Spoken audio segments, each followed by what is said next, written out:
It was a routine call for a minor repair, nothing special at first. I hadn't thought much about it. I was 60, living alone in a quiet, predictable world, untouched by the excitement of desire for longer than I cared to admit. But that Wednesday afternoon, when Jacob stepped through my door young, strong, and filled with a nervous charm, I felt something shift inside me. What started as an innocent moment soon spiraled into something far more dangerous. Our meetings, once professional, became filled with tension, and as I crossed boundaries I hadn't even known existed, the line between need and obsession blurred. I hadn't planned for this, hadn't expected it. But it had awakened something in me I could no longer ignore. I had been staring at the dripping sink for days, watching the water collect in the basin, a constant reminder of how little attention I paid to my surroundings now. After years of carefully curated home improvements, everything seemed pointless without someone to share them with. The house had grown too big after my divorce, each room echoing with memories I tried not to think about. The kitchen, once the center of our family life, had fallen into a quiet disrepair, much like me. So when the sink leak became too much to ignore, I did something I hadn't done in a long time. I called for help. I found a local handyman, Jacob. The name didn't mean anything to me, just someone to get the job done. I expected a grizzled old man, experienced, maybe a little rough around the edges, but when I opened the door that chilly Wednesday afternoon, I found myself staring at a young man in his 20s. Jacob stood there, towering over me, a toolbox in hand, wearing a simple gray shirt that stretched across his broad chest. He had a nervous smile that didn't quite reach his eyes, but there was something about him that immediately drew me in. "Hi, I'm here to take a look at the sink," he said, his voice deep but soft. I blinked, startled for a moment by the way my heart skipped just slightly in my chest. It was an absurd reaction, really. At my age, those little sparks were supposed to be things of the past, and yet there it was, a flicker of something I hadn't felt in years. "Come in," I managed to say, stepping aside to let him into the house. I watched him as he moved through the space, his eyes scanning the kitchen with quiet focus. There was an efficiency to the way he worked, kneeling down to inspect the sink, his hands moving expertly over the pipes. I found myself lingering nearby, unable to look away. I stood by the kitchen island, pretending to be busy with something else, but my attention never left him. There was something about the way he moved, the strength in his arms as he tightened the bolts under the sink, the quiet concentration etched on his face. I hadn't been this close to a young man in years. I hadn't even thought about what it would be like until now. I couldn't quite explain it, but something inside me stirred. It wasn't just about his looks, though Jacob was undeniably attractive in that rugged, effortless way. No, it was the energy he brought into the room, a vitality that contrasted sharply with the silence that had settled over my life. There was a warmth to him, something I hadn't felt in so long. For a moment I caught myself leaning against the counter, watching him too closely. I adjusted my robe, a robe I had never considered provocative until now, and straightened up, trying to shake the ridiculous thoughts that were creeping into my mind. Jacob looked up from his work, catching my eye. I could see the flicker of surprise in his expression as his gaze traveled quickly over me, then darted back to the sink. His cheeks flushed slightly, and I couldn't help but feel a small thrill at the reaction. It was innocent enough, but I felt something stirring that I hadn't allowed myself to feel for so long: desire. I walked over to where he was kneeling, watching as he worked. He was focused, but there was an undercurrent of nervousness in the way his hands moved, as if he were trying not to acknowledge my presence too much. "Everything going okay down there?" I asked, my voice softer than I intended. He nodded, not looking up. "Yeah, just a small leak. Should be fixed in a few minutes." I couldn't help myself. I reached out and lightly touched his shoulder, just a gentle squeeze. His body tensed under my hand, and I felt the thrill of power that came with knowing I had affected him. It was a feeling I hadn't experienced in years, and I wasn't ready to let it go just yet. "You're really strong," I said, my voice taking on a slightly more flirtatious tone. He looked up at me, startled, his face flushing even more. Thanks." I smiled at him, a soft, knowing smile. I could feel the tension building between us, thickening the air in the small space of my kitchen. It was unspoken, but it was there. He shifted uncomfortably, clearly trying to stay professional, but the way his hands trembled slightly as he tightened the last bolt told me everything I needed to know. I stepped a little closer, leaning over the counter, watching his every move. He stood up, wiping his hands on a rag, and I could see the way he was avoiding my gaze now, trying to maintain his composure. "You need any help?" I asked, knowing full well he didn't. He shook his head quickly, focusing on packing up his tools, but his hands were shaking. I reached out again, this time letting my fingers brush against his arm, feeling the warmth of his skin under my touch. He froze for a moment, and I could see the internal struggle playing out in his eyes. There was a part of him that wanted to give in, I could tell, but there was also a part of him that knew better. He was younger, and I was a woman who should have known better too. But in that moment, it didn't matter. I let my hand linger on his arm, feeling the tension between us crackle like electricity. He looked at me, his breath shallow, his eyes wide and uncertain. For a moment I thought he might step forward, close the distance between us, but then he took a step back, breaking the spell. He stammered, his voice shaky. "I'm just here to fix the sink." I smiled softly, amused by how flustered he was.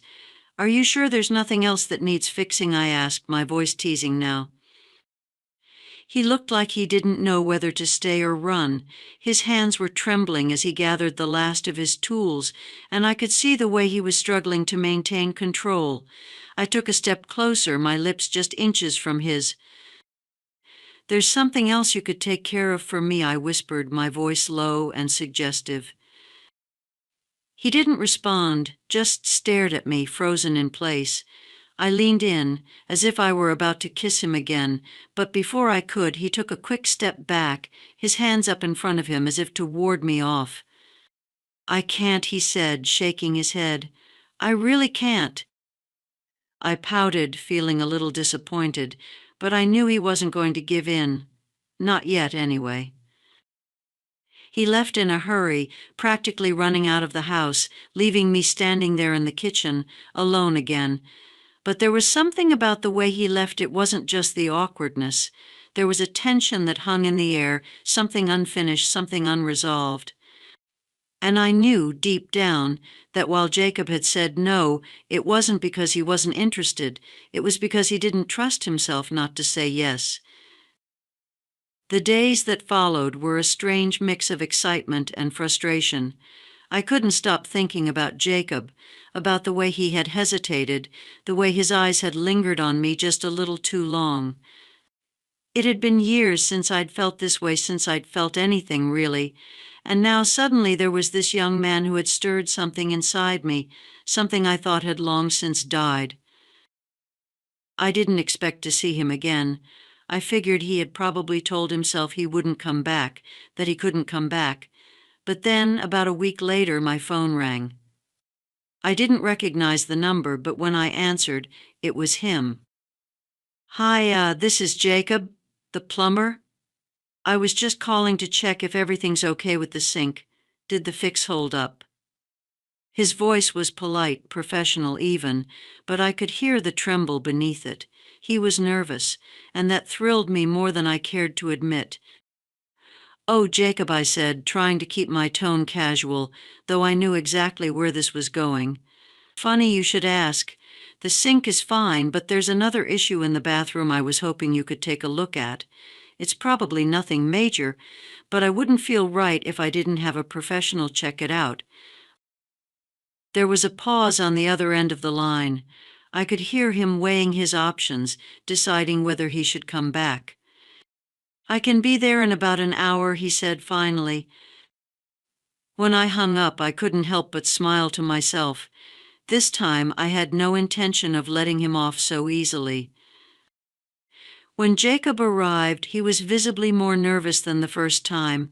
He tried to maintain his usual calm, professional demeanor, but I could see the tension in his shoulders, the way he avoided my gaze as I led him upstairs to the bathroom. The issue with the faucet was minor, just a loose handle, but I knew it wasn't the faucet that brought him back. As he worked, I stood nearby, watching him in silence. The air between us was thick with unspoken tension, the kind that made my skin tingle. He was more focused this time, keeping his head down, his eyes on the work. But I could tell he was more aware of me now, more aware of the space between us. I couldn't resist any longer. "Jacob," I said softly, stepping a little closer, "I've been thinking about you."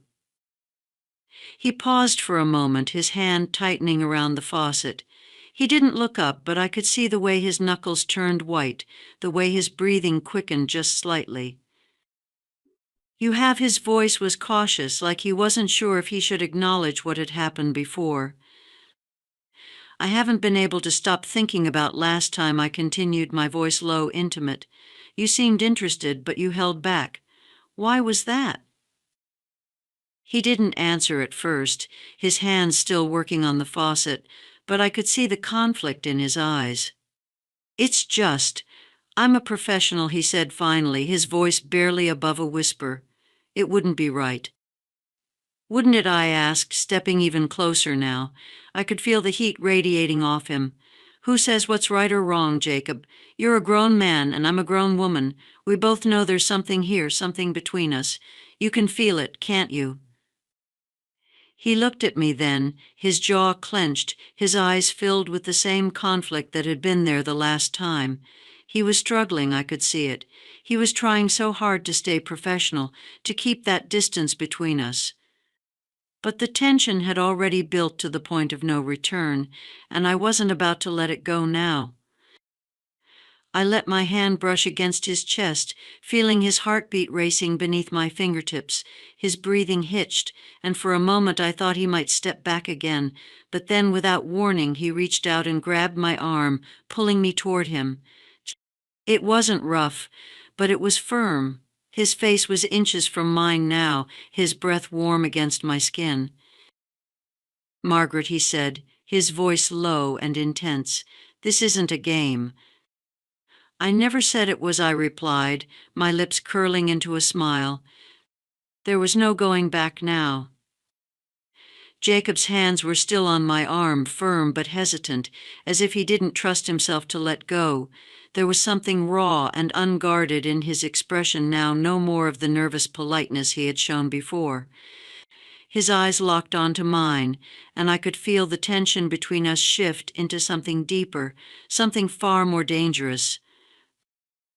I leaned in closer, letting my lips hover just inches from his. His grip tightened slightly, as though he was both holding me closer and trying to push me away at the same time. For a brief moment I wondered if he would break, if he would walk out the door and never come back. But then his breathing quickened, and I knew he was feeling the same thing I was. "Sometimes you just have to let go," I whispered, my voice barely audible, but filled with an unmistakable promise. Jacob hesitated for one more beat, and then, as if something snapped inside him, he pulled me even closer and kissed me. It wasn't gentle or tentative like before. This kiss was filled with the weight of everything we had both been holding back. His lips moved against mine with a kind of urgency that sent a shiver down my spine, his hands gripping my waist as if he were afraid to let go.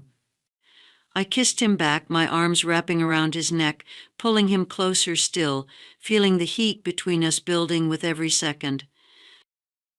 The world around us seemed to blur. The bathroom, the sink, the leak, all of it disappeared as his touch consumed me. His hands slid down to my hips, and I could feel the tension in his body, the way he was holding himself back, afraid of going too far but already too far gone. We pulled apart just long enough to catch our breath, our foreheads resting against each other, our breathing ragged and uneven. I could feel his heart pounding against his chest, his pulse racing beneath my fingers. The look in his eyes told me everything I needed to know. This wasn't just a moment of weakness for him. This was something he had been fighting for a long time, something he hadn't wanted to admit to himself. "What now?" he asked, his voice barely above a whisper, his eyes searching mine for answers. I smiled, stepping back just enough to give him some space but not too far.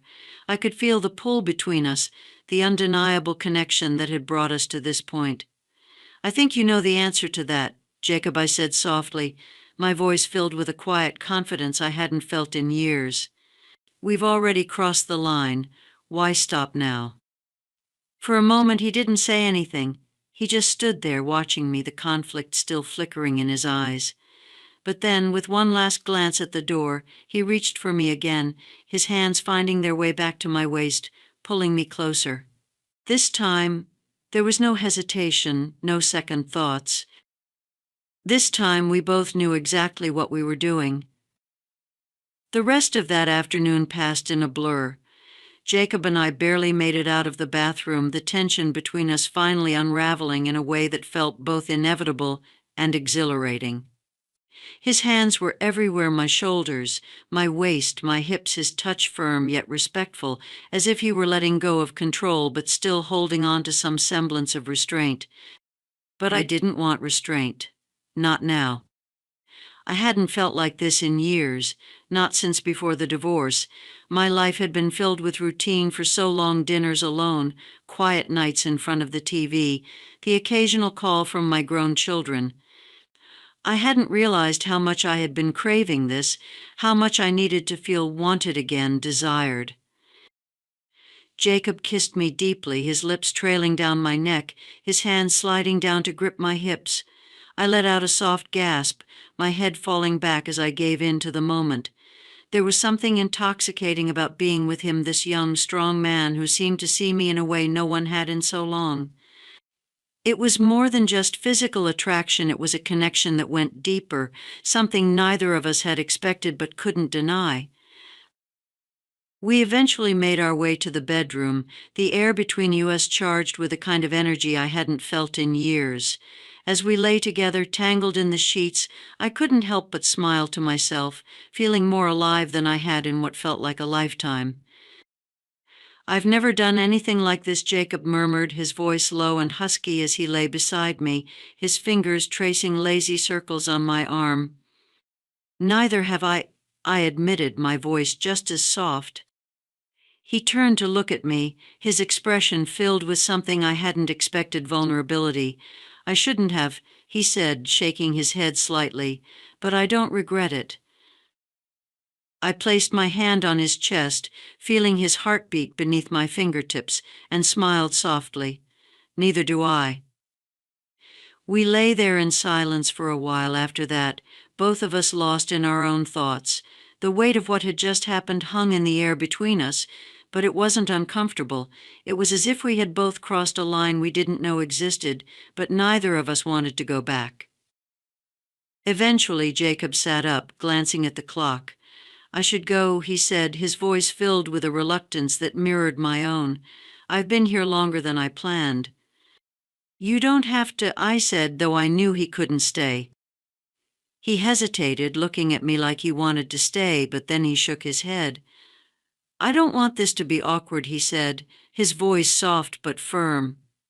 "I don't want you to think I was just, you know." I smiled, understanding what he meant.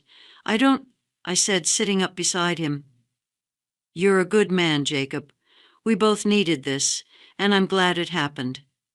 But I'm not expecting anything more than what this was."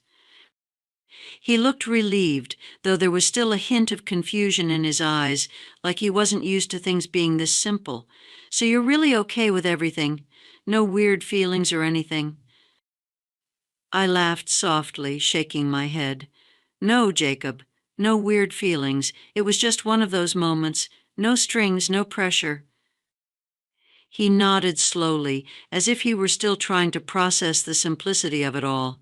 "Okay," he said after a long pause. "I guess I'll see you around." "Maybe," I said, teasing him just a little.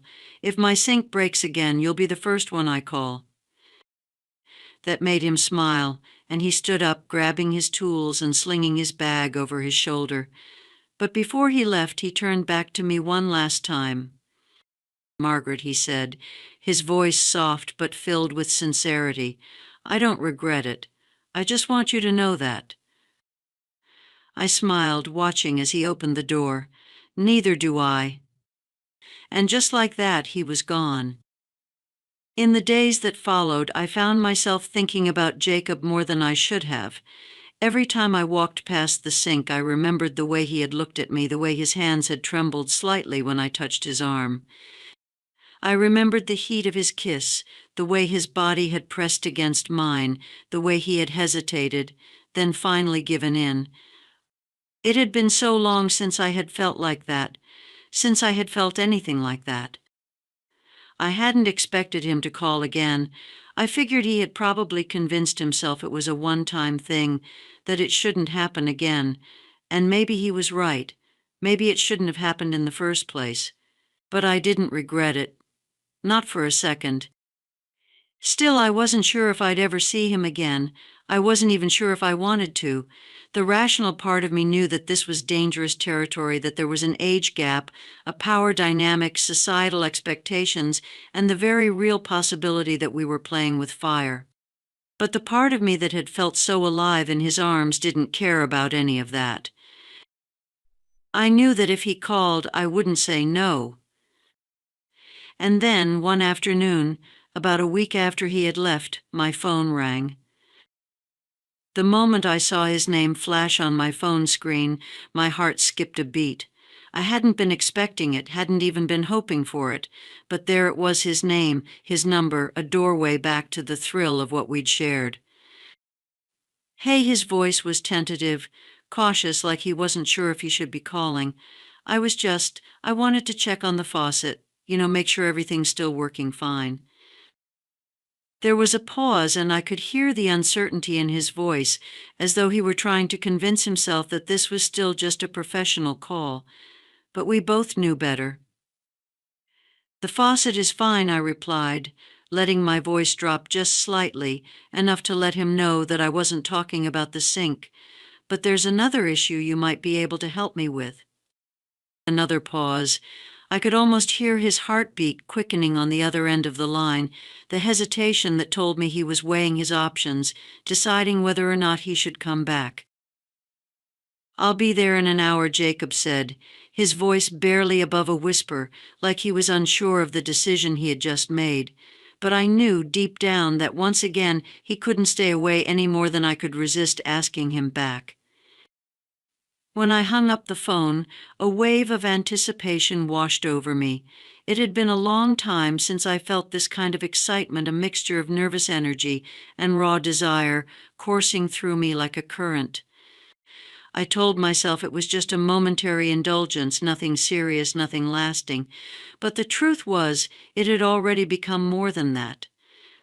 I spent the next hour pacing around the house, straightening up things that didn't really need to be straightened, trying to calm the excitement that was building inside me. This wasn't like me. I had never been the type to lose control, to let myself get swept up in something so reckless. But with Jacob, all of those carefully constructed walls I'd built over the years seemed to crumble. When he finally arrived, I felt that same rush all over again. He stood in the doorway, hesitant but clearly drawn to the pull between us. His eyes met mine, and I saw the same flicker of uncertainty that had been there the last time. But there was something else, too, something darker, more intense. He stepped inside, and I could feel the electricity between us grow. We didn't say much as I led him to the bathroom, pretending that I had some small issue that needed fixing, but we both knew why he was really there. As soon as we were alone in the bathroom, the air between us shifted.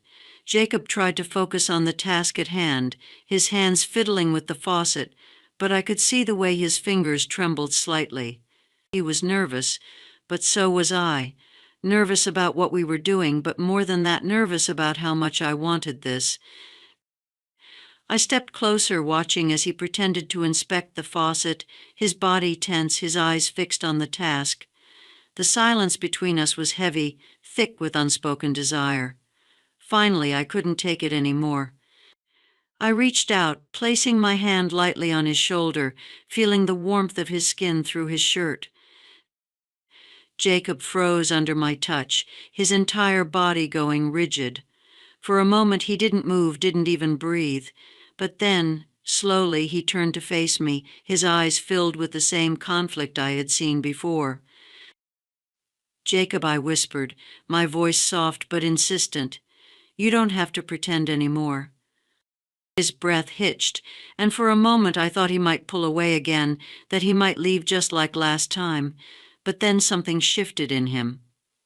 His expression changed, his resolve breaking, his defenses crumbling, and without another word, he pulled me into his arms, his lips crashing against mine with a force that left me breathless. It was different this time. There was no hesitation, no second guessing. This time Jacob wasn't holding back. His hands roamed over my body, his touch filled with a kind of urgency that sent shivers down my spine. I kissed him back, my fingers tangling in his hair as I pressed myself closer to him, losing myself in the intensity of the moment. We didn't stop. Not this time. The bathroom felt too small, too confined for what was happening between us. Without breaking the kiss, Jacob lifted me up, carrying me to the bedroom where the boundaries between us dissolved entirely. The hours that followed were a blur of sensation and emotion, the world outside fading away as we gave in to the desire we had both tried so hard to ignore. Jacob's hands moved over my body with a kind of reverence, a need that matched my own, and in those moments nothing else mattered. I felt alive, more alive than I had in years.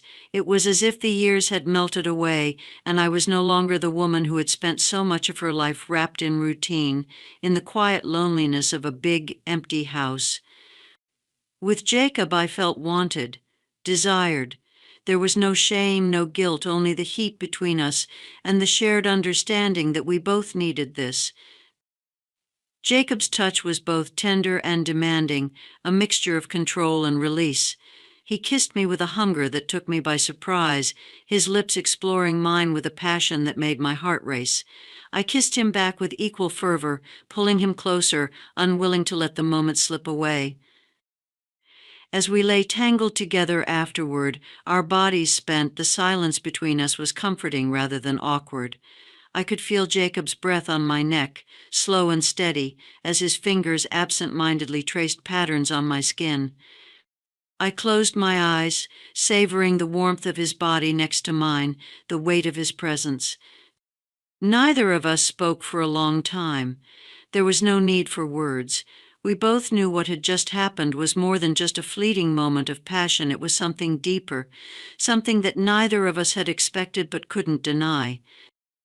For the first time in years, I felt truly seen, not as a 60-year-old woman, not as someone's ex-wife, but as a person, as a woman who still had the capacity to feel, to desire, to live. But reality has a way of creeping back in, no matter how much you try to hold it at bay. As the hours passed, I began to feel the weight of what had happened settling over me. Jacob was young, so much younger than me, and while the age difference hadn't seemed to matter in the heat of the moment, I knew it couldn't be ignored forever. I glanced over at Jacob, who was still lying beside me, his eyes closed, his breathing even and peaceful. He looked content, but I wondered how long that contentment would last, how long before he realized the complications of what we were doing, how long before he started to pull away. The thought of it sent a pang of fear through me.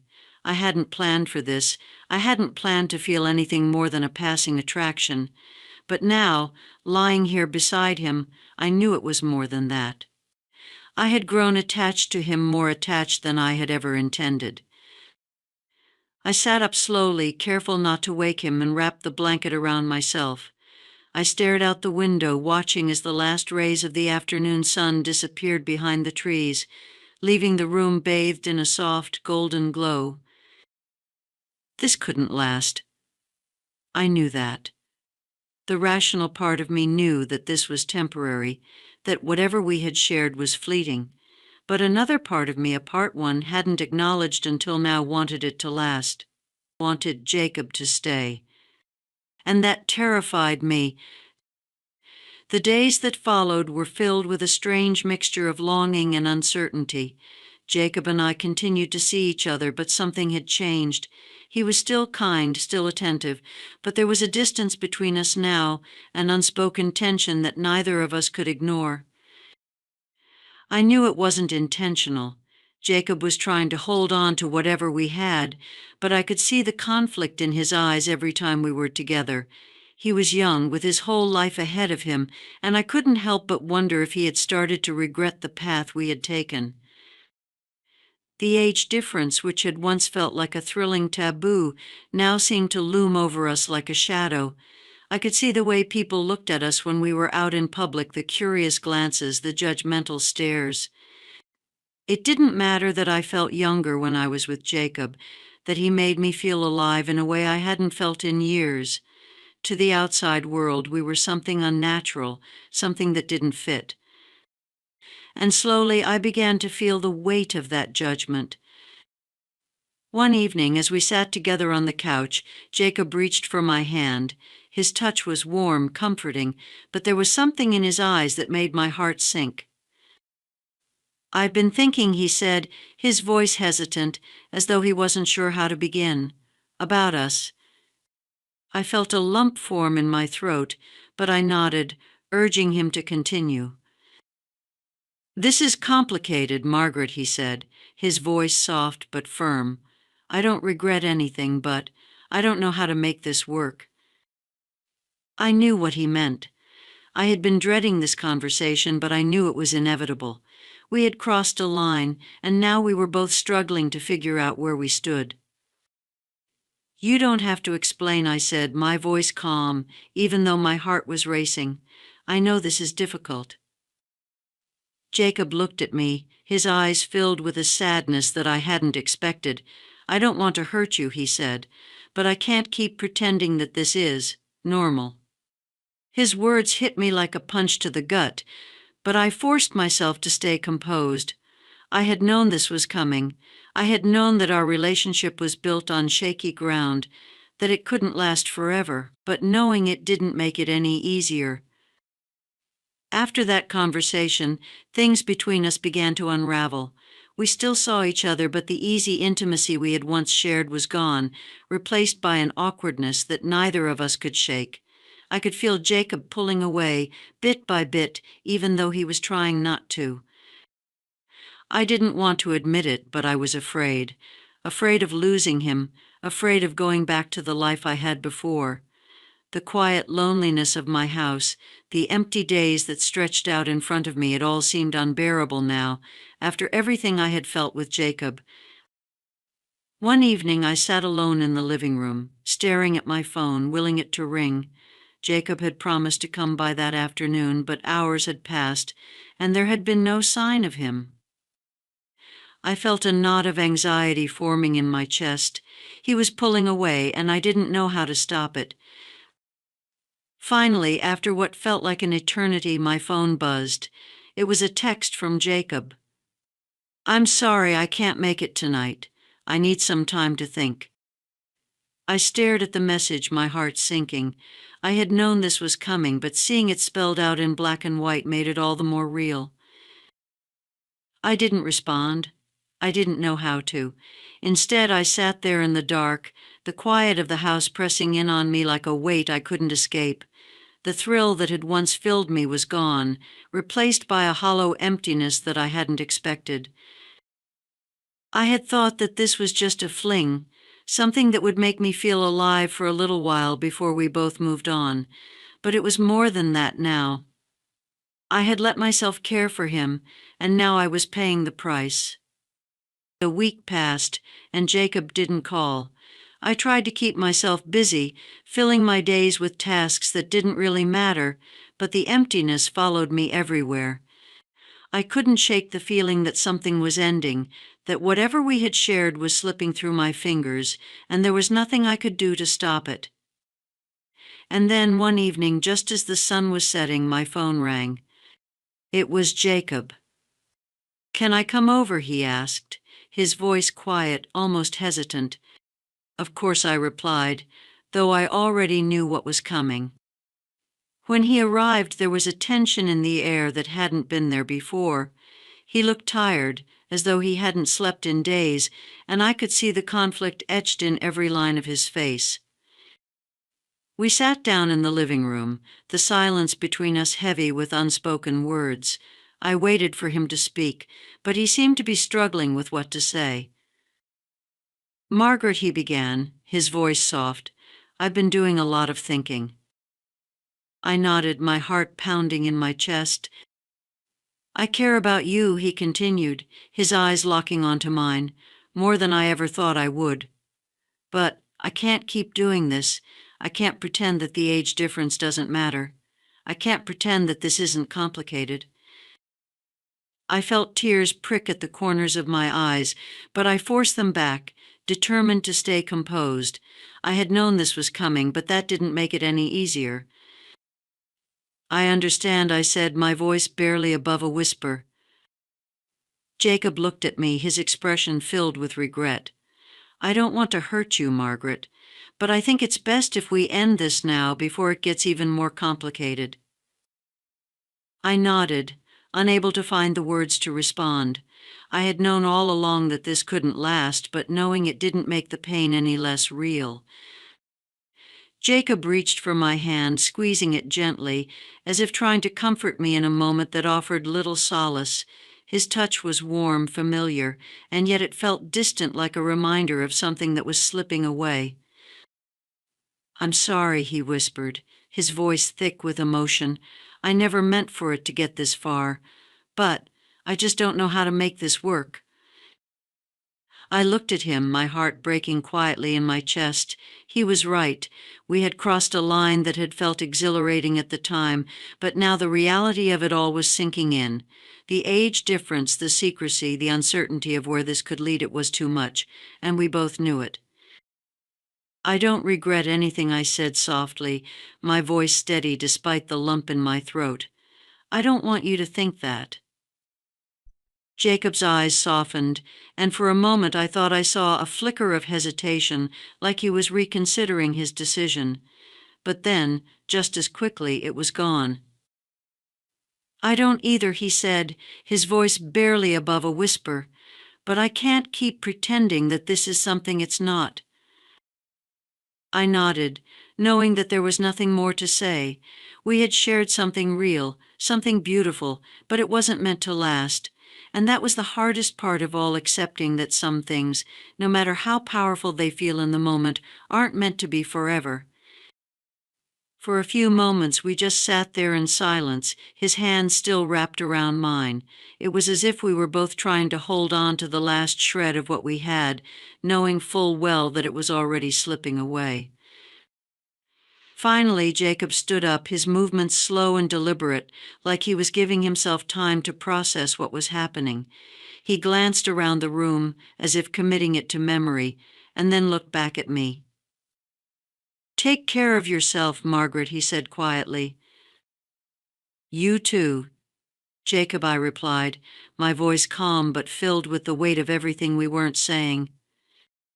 He lingered for a moment longer, then turned and walked toward the door. I watched him go, my heart aching in a way I hadn't expected. The door closed softly behind him, and just like that, he was gone.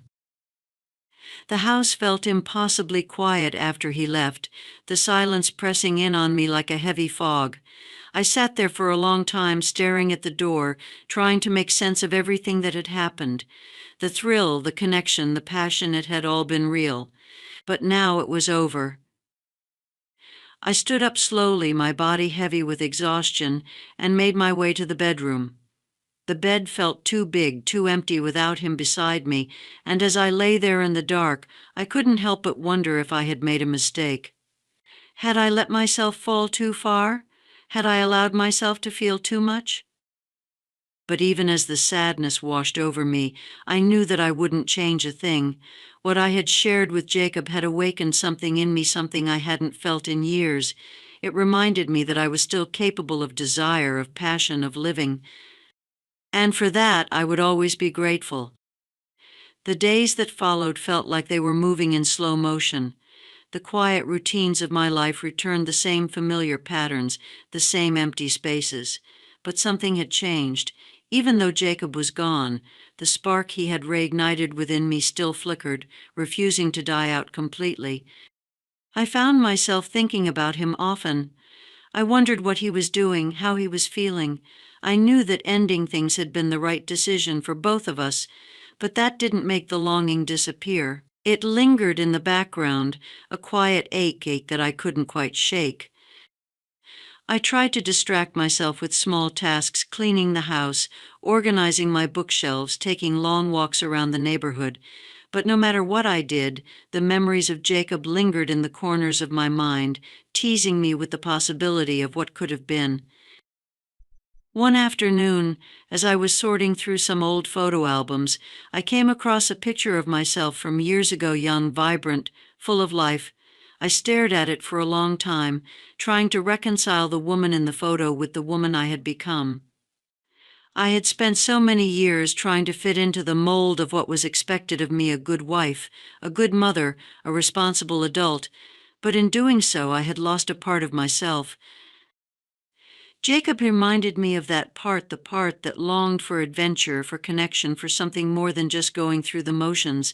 And even though our relationship had ended, I couldn't help but feel grateful for the time we had shared. He had given me something I hadn't realized I needed: a reminder that I was still alive, still capable of feeling. Weeks turned into months, and slowly the ache of missing Jacob began to fade. It didn't disappear completely. There were still moments when I thought of him, when I felt that familiar tug of longing. But those moments became less frequent, and the emptiness in my heart began to fill with something else. Acceptance. I knew now that our relationship had been a temporary reprieve from the monotony of my life, a brief but intense connection that had brought me back to myself. And while it hadn't lasted, it had served its purpose. I had changed. I could feel it in the way I carried myself, in the way I approached my days. The quiet loneliness that had once filled my house no longer felt so suffocating. I had found a way to reclaim my space, to make it my own again. I started reconnecting with old friends, reaching out to people I hadn't spoken to in years. I joined a local book club, something I had always wanted to do but never made the time for. I took up painting, filling my afternoons with splashes of color and creativity that brought me a sense of peace I hadn't felt in years. And through it all, I kept the memory of Jacob tucked away in a quiet corner of my heart. I didn't dwell on it, but I didn't push it away either. It was a part of my story now, a chapter that had helped shape the person I was becoming. One evening, months after Jacob had left, I found myself sitting on the back porch, a glass of wine in hand, watching the sun set over the horizon. The sky was painted in shades of pink and gold, the air cool and crisp with the promise of autumn. As I sat there, I realized something I hadn't noticed before. I was content, not just with the quiet, solitary life I had rebuilt for myself, but with the knowledge that I had lived, that I had allowed myself to feel something real, even if it hadn't lasted. Jacob had come into my life unexpectedly, and just as unexpectedly he had left, but the mark he had left on me remained. He had reminded me that life doesn't have to follow a prescribed path, that sometimes the greatest experiences come from the most unexpected places. I took a sip of my wine, smiling to myself as I thought about the future. It was uncertain, of course. I didn't know what lay ahead, but for the first time in a long time, I wasn't afraid of the unknown. I had rediscovered a part of myself that I had thought was lost forever, and that was enough. As the sun dipped below the horizon, I stood up and made my way inside. The house felt warm, welcoming, no longer the cold, empty space it had once been. It was mine now, a reflection of who I was and who I was becoming. And as I closed the door behind me, I couldn't help but feel a quiet sense of hope. Whatever came next, I knew I could face it. Because I had already faced the hardest part, letting go.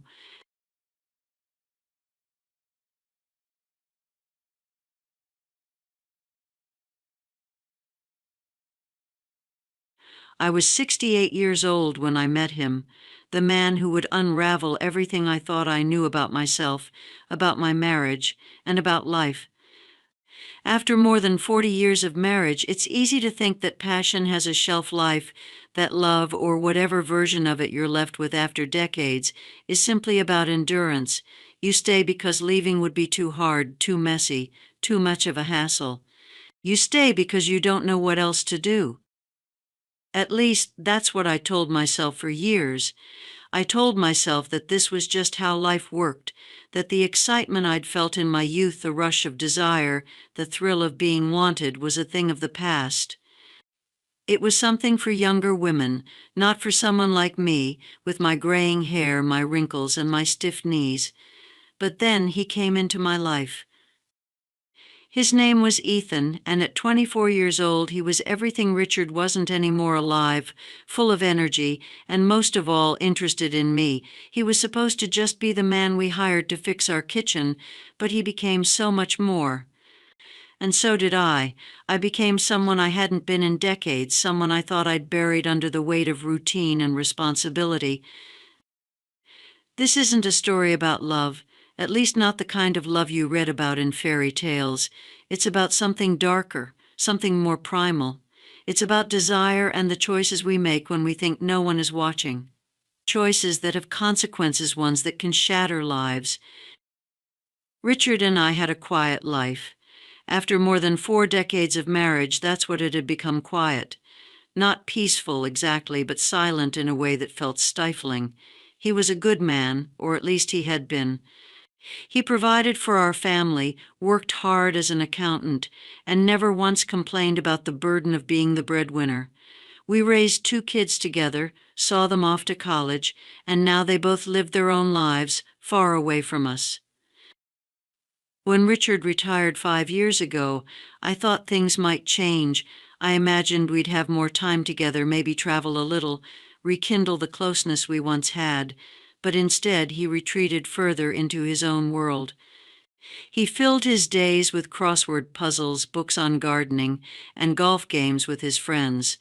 Meanwhile, I took up small hobbies to fill the void: knitting, gardening, reading novels I'd meant to get to years ago. But the loneliness was palpable. Our conversations had dwindled to nothing more than small talk about the weather or what was on TV, and at night when we went to bed, the space between us felt like an ocean. We hadn't been intimate in years. I could barely remember the last time he touched me in any meaningful way. I didn't blame him, at least not at first. We were both getting older, after all. These things happen. But as time went on, I started to wonder, was this really all there was? Was this the life I was supposed to accept for my remaining years? The kitchen had needed fixing for years. The cabinets were outdated, the countertops chipped, and the sink leaked constantly. Richard had been promising to fix it himself for months, but of course nothing ever happened. Finally, I took matters into my own hands and hired someone. That's when Ethan entered our lives. He was recommended by a neighbor, a young man who did home renovations to support himself while pursuing a career as an artist. When he showed up at our door that first day, tool belts slung low around his hips and a confident smile on his face, I felt a strange flutter in my chest. It was the kind of feeling I hadn't experienced in years. He was strikingly handsome, with thick brown hair and a lean, muscular frame that spoke of youth and vitality. But more than that, there was a spark in his eyes, a warmth and liveliness that contrasted sharply with Richard's tired indifference. Ethan was polite, professional at first, but as the days went by, our conversations grew longer, more personal. He asked me about my life, about the things I liked to do. He complimented the way I decorated the house, said I had an eye for color and detail.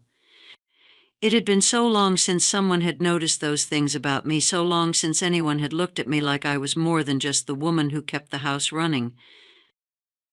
I started to linger in the kitchen while he worked, watching as he sanded down the old cabinets or measured out the countertops. Sometimes I'd bring him a glass of water, just for an excuse to talk to him. His presence made me feel something I hadn't felt in years alive. It started with small things, innocuous really, the way his hand would brush mine when I handed him a tool, or the way he'd smile at me, a little too long, a little too knowingly.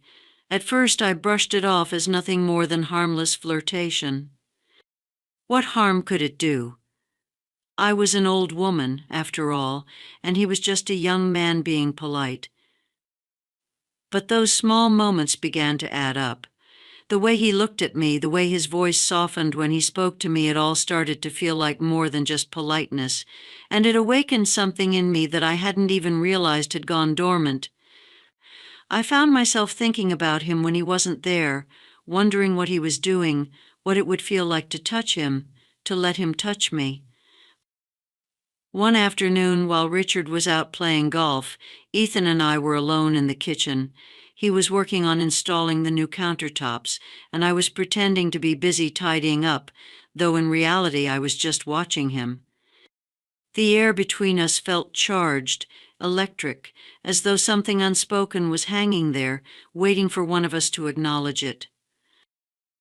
Ethan stood up, wiping the sweat from his brow, and smiled at me.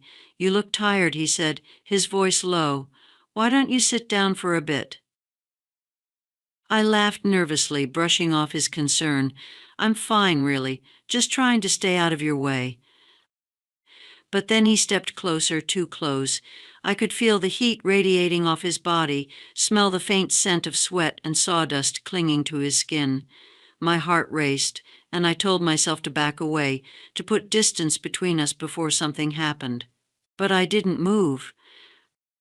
He reached out, his hand brushing lightly against my arm, sending a shiver down my spine. "You deserve to relax," he said, his voice barely above a whisper. "You do so much." Before I could respond, he leaned in, his lips brushing against my cheek, so soft, so gentle. I froze, every nerve in my body alight with sensation, with desire. It was a simple touch, barely more than a kiss, but it was enough to unravel me completely. That kiss, or whatever you want to call it, was the beginning of the end. After that, things escalated quickly.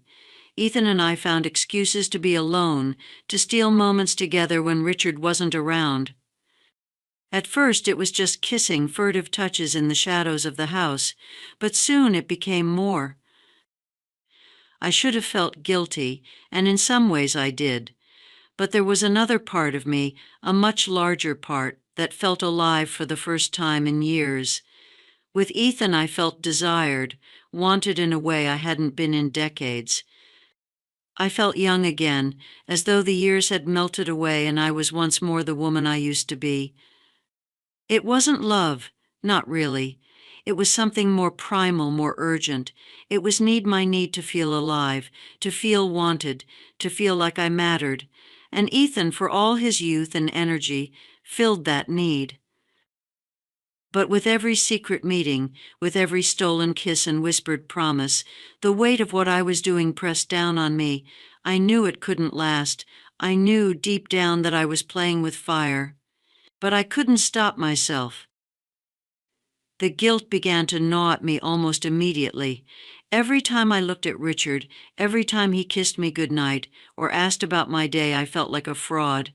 I was living two lives, one with him, the life of routine and silence, and another with Ethan, the life of passion and desire. And I didn't know how long I could keep it up. Richard wasn't a fool. He noticed the changes in me. How could he not? I was more distracted, more distant.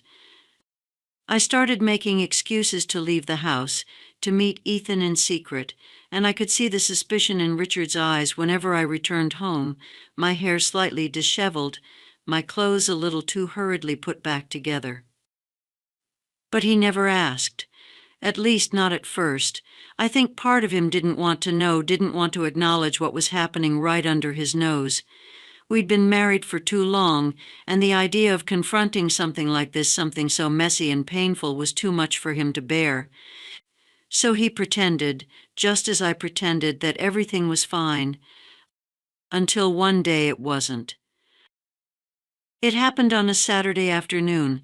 Richard had come home early from a golf game, earlier than expected, and walked in on Ethan and me in the middle of one of our stolen moments.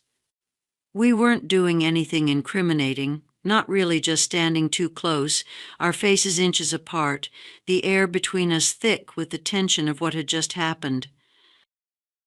But it was enough. Richard's face went pale, his mouth opening and closing as though he couldn't quite find the words.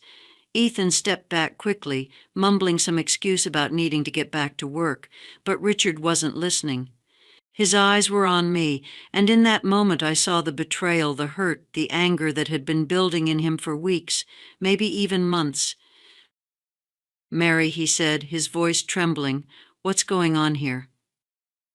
I opened my mouth to speak, to lie, to tell him that nothing was happening, that he was imagining things, but the words wouldn't come. Instead, I stood there, frozen, caught between two worlds, one I had built with Richard and one I had created with Ethan. The confrontation with Richard was the breaking point.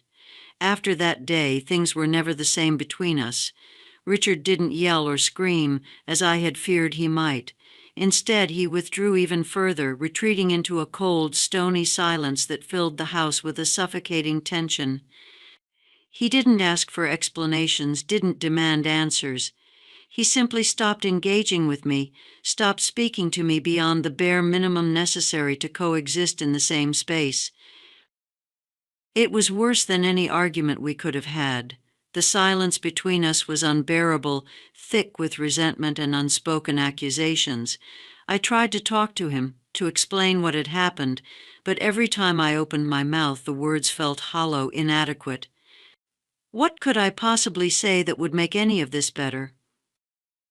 Ethan, on the other hand, became more persistent.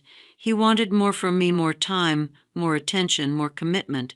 He didn't understand the complexity of the situation, didn't grasp the weight of what I was risking. To him it was simple. He saw our affair as an escape, a chance for me to break free from the life I'd been living and start anew with him. But I couldn't do that. I couldn't just walk away from my marriage, from the life I had built with Richard, no matter how broken it had become. And so I found myself caught between two worlds, two men, and no clear path forward. As the weeks went on, the pressure continued to mount. Richard's coldness, Ethan's demands, and my own guilt were all pushing me to the edge. I couldn't keep living like this, torn between two lives, two versions of myself. Something had to give. One night, after another tense dinner with Richard, I broke down. I couldn't hold it in any longer. The guilt, the shame, the weight of the affair, it all came pouring out in a torrent of tears and confessions. I told Richard everything, every detail of what had happened with Ethan, how it had started, how it had spiraled out of control. Richard didn't say anything at first. He just sat there staring at me with a look of quiet devastation. When he finally spoke, his voice was low, almost a whisper. "Why, Mary?" I didn't have an answer, or at least not one that made any sense. I tried to explain how lonely I had been, how distant we had become, how Ethan had made me feel alive again. But the words felt hollow, empty. They didn't justify what I had done. Nothing could. In the weeks that followed, Richard and I barely spoke. He moved into the guest room, and we lived like strangers in the same house, passing each other in the hallways without a word. The tension was unbearable, and I knew that things would never go back to the way they were. Ethan, meanwhile, tried to push me to leave Richard. He didn't understand why I was still clinging to a marriage that had clearly fallen apart, but I couldn't just walk away. Even after everything, Richard was still my husband, still the man I had shared my life with for over 40 years. In the end, I ended things with Ethan. It was painful, more painful than I had expected, but I knew it was the right thing to do. I couldn't continue living a lie, couldn't keep hurting Richard, and couldn't keep running from the consequences of my actions. The months that followed were some of the hardest of my life. Richard and I went to counseling, though it was clear that the damage done to our marriage was likely irreparable. We talked about divorce, though neither of us could quite bring ourselves to take that final step. In the end, we settled into a kind of uneasy truce. We stayed together more out of habit than anything else. The passion, the love, whatever had once existed between us was gone, but so too was the anger, the resentment. What was left was something quieter, something more resigned. I never saw Ethan again after I ended things with him. He moved on with his life, as young men do, and I was left to pick up the pieces of mine. Looking back now, I realize that what I had with Ethan wasn't real. It wasn't love, not in the way I had once believed. It was a fantasy, a fleeting escape from the reality of my life. And while it had felt exhilarating in the moment, it had come at a cost I'm still paying, even now. Now, years later, I find myself reflecting on the choices I made, on the woman I became during that time. I'm not proud of what I did, but I've come to accept it. Life is messy, complicated, and sometimes we make choices we can't fully understand until it's too late. Richard and I are still together, though our marriage is more of a companionship than anything else. We found a way to coexist, to move past the worst of it, but the scars remain. As for me, I've learned to find solace in the small things: my garden, my books, the quiet of an afternoon spent alone. And while I still think about Ethan from time to time, I know that what we had was never meant to last. It was a moment in time, a brief flash of passion in an otherwise quiet life, and maybe in the end that's all it was ever supposed to be.